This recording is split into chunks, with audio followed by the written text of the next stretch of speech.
సాధించాలనుకున్నాను కానీ ఏమీ పొందలేకపోయాను. ఆధ్యాత్మిక లేమితో అల్లాడాను. నేను భక్తిహీనంగా ఉన్నాను, బలహీనంగా ఉన్నాను. నేను సాధించిన ఫలం కూడా పెద్దగా లేదు. అయ్యా, ఇదిగో ఇప్పుడు నేను ఇలా సంపూర్ణంగా నీకు అప్పగించుకుంటున్నానని చివరి చరణంలో అంటాడు. పాడి ముగిద్దాం ఇక. సంతోషంగా స్తోత్రం చెప్పండి. వాళ్ళకి హ్యాపీ. వాళ్ళు ఇప్పుడే కదా వచ్చిన లైన్లోకి, వీళ్ళే ముదిరిపోయారు.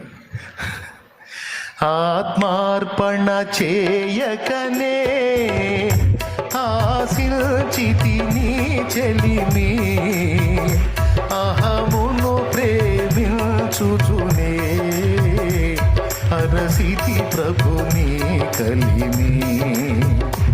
ఆత్మార్యకనే ఆశించితి నీ చెలిమి, అహమును ప్రేమించుచునే అరసితి ప్రభుని కలిమి.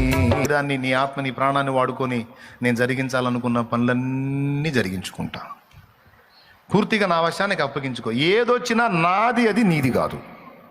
అయిపోయిందండి. ఇంకా ఏదైనా రాని, అది నీది కాదు, నాది అని నువ్వు సజీవ యాగంగా నిన్ను నువ్వు అప్పగించేసుకో. ఏదన్నా అది నాది, నీది కాదు.